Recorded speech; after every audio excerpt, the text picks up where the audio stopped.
Okay, so why we are using domain controller? It is for authentication perspective because this is my domain controller. Let's suppose, let me power it on. And my domain is techmtech.com, right? So let me show you if my, okay, wait for this machine to power on. So basically, domain controller is required for authentication perspective. We can configure DHCP roles as well in domain controller. So just suppose if you have a client or if you have a number of users more than 1000, so you need some role, something to manage all those users.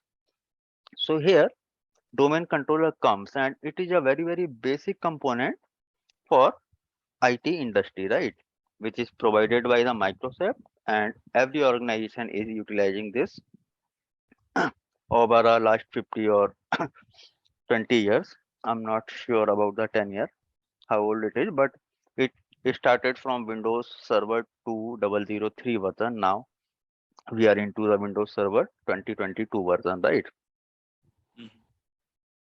So when you were explaining that like Zen app or Zen desktop architecture, Mhm. and you were saying you were explaining about the core components. Mhm. So under AD only this will come everything, like domain controller, that thing was not there in that picture. Domain controller was there in that picture. Delivery controller was there. So Listen, yes, Active Directory, what is that? yes, It that's is what. domain Okay, controller, right? yes, that's what I was asking. So delivery controller, it is a core component. Active Directory server, this is an optional thing, okay, as I told you. But why we will be requiring Mhm. Active Directory server? Because we need some database to store users' data, username, Okay. computer name, password. We need something to reset the password, right? We cannot go manually to each and every user to manually reset their password, right? Because we all are working remotely. Yes. So So this is my domain controller. Okay. So if I go here into the tools, Active Directory users and computers. In the meantime, let me turn on my DD sheets also. So these are my computers, what I have created earlier for my testing perspective for some other students. These are my users, the test users, what I have created. Okay. This is my test server. Like initially, I was working on that server to set up a BitLocker recovery key kind of thing. Okay. So what I have done here, I have created a separate OU, which is test OU. I moved that server into that particular test OU. Whatever policies I have to configure, I have configured on this single OU only. Why? Because in that single OU, only one server will impact. Whatever I am testing here, only this server will impact, not my entire domain, right? So this is how we test the things. Into the VMs, I have created multiple VMs for MCS, nothing here. In PBS, I have created multiple Windows 10 target devices. Okay, so actually that I was working on my previous lab, so that was the reason. So this is my delivery controller. Let me log in here with my domain account. Now let me try to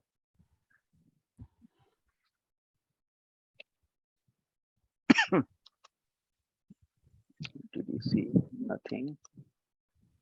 Okay, so basically this is my delivery controller and it is already pre-configured from my side. So if I click on start, if I expand Citrix, I have installed multiple components here. Okay. I have also configured database server here, which is SQL Server 2019. And if I open Citrix Studio,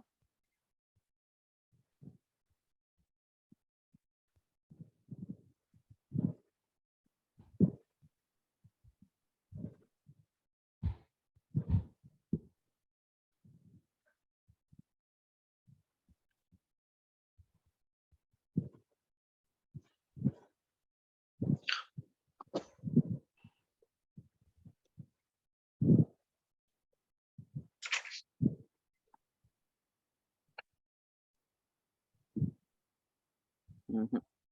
Nothing. Actually, I forgot the my store URL actually. No worries. I can get it from DHCP scope.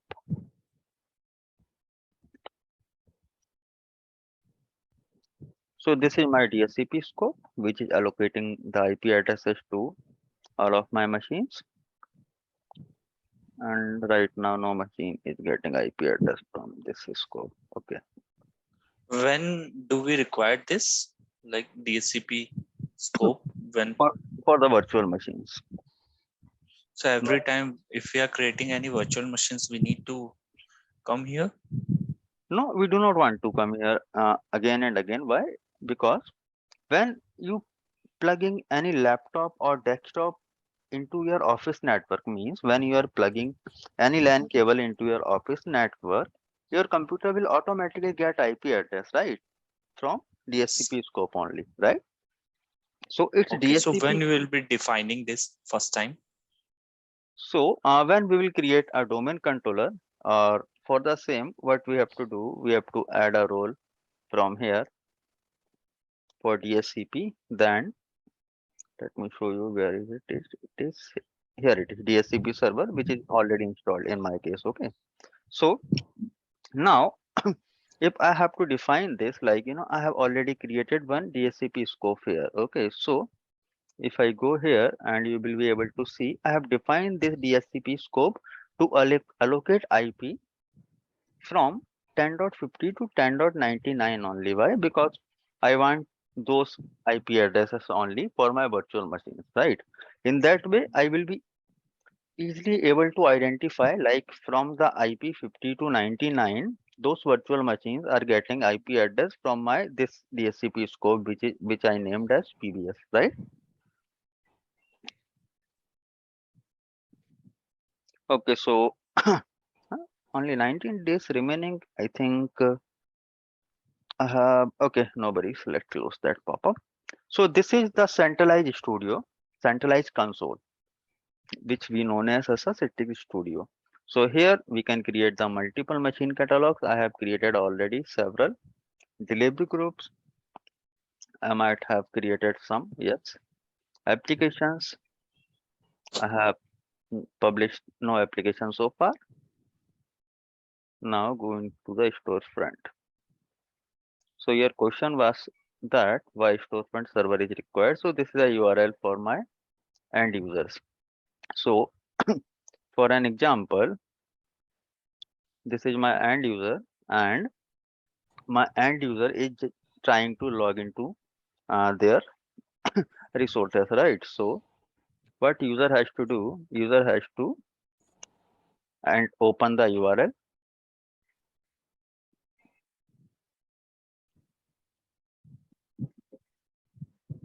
Okay, I'm trying to opening it from out of domain machine. No worries. We can check from here as well.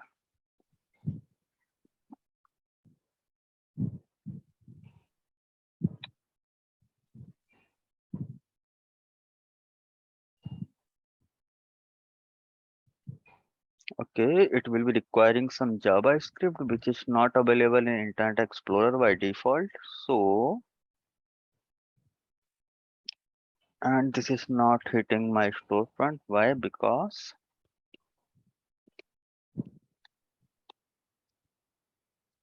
my DNS records are not updated. Ping DDC.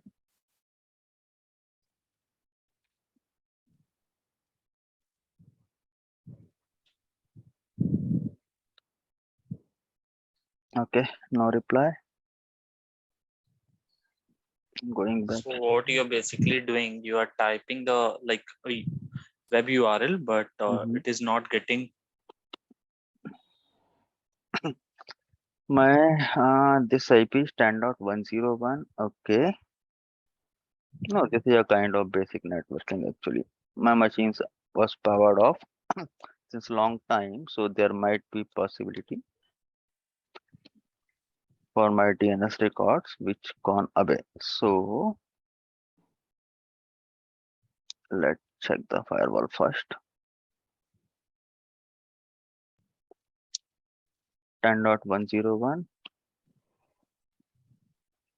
So here I might get ping from 192.168.10.101.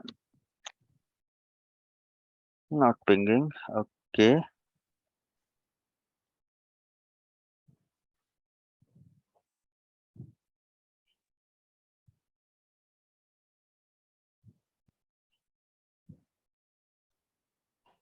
What about 10.100? Not pinging. But under scope, you have given the IP address from 10.50 to 10.99. No. This is my local machine. No, just try to understand the Ah, scenario. This is my physical laptop, and from my physical laptop, I'm trying to access my virtual infra, which I have created. So I have got the resolution. Give me a moment. I just have to turn on my router.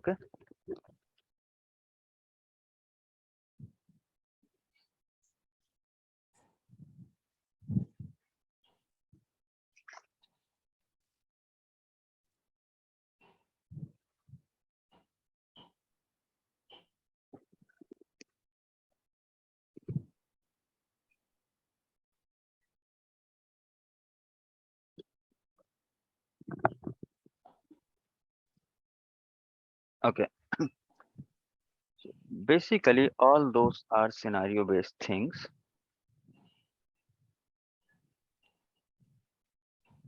It's 10.1. Now this is fine. Now perfect. I'm getting ping from 10.100 and 10.101. Perfect. So this is how actually real scenario works. So now I'm able to access my store. Okay. So this is a basic store for end users, right? So let's type some username I have created in my AD HR. Let me type and enter the password for HR. Okay. So I have allocated one desktop for my HR. Okay. But it will not power on right now by because my hypervisor is in powered off state. Okay. So this is for demonstration only how user will access the storefront and why Active Directory server is required here. Your question was why AD server is required, because in AD server I have created one user HR and my HR user is logging in. That's it, right? And when I'm entering, like when I was explaining, this is my user enters the credentials.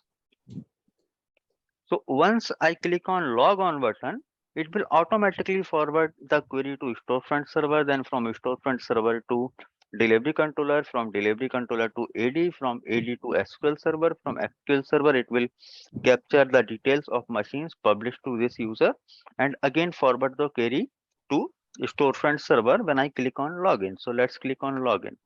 All process has been completed what I just explained. And from SQL server, I'm getting this desktop from the database. Got it? But okay. right now, I'm not able to power it on. Why? Because my hypervisor is powered off. Okay. But no worries. This is just an introduction. Okay. Okay. And DHCP and DNS. Look, DSCP and DNS actually those are the parts of MCSA kind of things. Okay. These are the basic, very basic things. So DHCP works on the DORA principle and it is responsible to allocate the IP addresses to the end users, right? And coming to a Okay. DNS, so basically DNS, what DNS did? The role for DNS According to server, the role of DNS server, it is just to forward the IP address into the like to resolve the IP address into the domain name and domain name into the IP address means here what it is doing, it is resolving ddc.techmtech.com into the IP IP address. Here, address. here is my IP address 10.101. So if I replace this with 192.168.10.101, 168.10.101, I will be able to access my store with IP address as well, right? But to remember the IP address, it is not practical for human being, like because we are educated to remember names like facebook.com or google.com, right? You do not have any idea what is Correct, the correct. IP of facebook.com, okay? So Mahesh, in the case of like MCS only, we will be using DHCP. That's what you're saying, right? No, in PBS also, DHCP is always everywhere because look, if 1000 systems are connected in your office, right? So Mhm. you need some server who can allocate IP address of each and every system. Otherwise, what will you have to do? You have to go to the each and every desktop or laptop or printer, and you have to manually type the IP address in every system. If count is more than 1000, you will not be able to do that. Somehow, if you can do that, there will be a chances of some human errors while entering the IP addresses manually, right? So Okay. here comes DHCP server, and it's DHCP server's job to allocate IP address to each and every server. Got it? Okay. Server Yeah. or Yeah. hardware. Yes. Okay, guys. So it's 7 o'clock now. I have some more classes. Today is Friday or Saturday? What it is? Today is Friday. Friday. Today is Friday. So what we will do on weekdays, like from tomorrow, like Saturday and Sunday, is it okay for you guys to connect in the afternoon? Yeah. For And me, it is okay. what about the other one guy? You, Ankur, you are silent. Mm, yeah, yeah, But okay, sir. oh, at what time, Mahesh? Yeah, that we will mutually define, mutually Sure. decide. So, Ankur, Sure. Sure. will you available tomorrow in the afternoon for a long session? Sir, available, but it depends. If any issue comes, then I will inform you. Okay, means you will be working tomorrow, right? There Yeah, work on from home, sir. Saturday. And what about Yeah. Sunday? Sunday, I'm completely free. No issue. So, what I will do, I will try to schedule a class uh, somewhere around where is clock in Windows 11. Okay, anyway. Okay, so what I will do, mhm, what is your shift timing for tomorrow? Mera Mm-hmm. 9 to 6. 9 to 6. Okay. Means you will get your lunch somewhere around 12 o'clock or 1 o'clock in the afternoon, right? Yeah, yeah, yes. So we can connect before your lunch time or after your lunch time. After After, between so 1 to 3. Yeah, between 1 to 3. Okay, that will be fine. In the morning, you can complete your stuff for your organization. In the yes, first half, yes, in the second half, yes. please uh, be available, okay, for long Yeah, class. yes, If yes. something happen, some ticket will Yeah, be there in your bin, then we can also help you to do that, or you can take your time by putting the session on mute. Okay. sure, sir, sure. Okay, guys. Bye then. Have a nice day. And Thank you. in some time, I will upload those recordings and I will share link on your WhatsApp. Okay. Okay, Okay. okay, sir. Okay. Sure. Okay. Thank you. Thank you. Bye. Are we going to get these PPT also? Yeah. Each and everything you will get. No issue. Okay. Thank you. Okay. Buddy. Bye.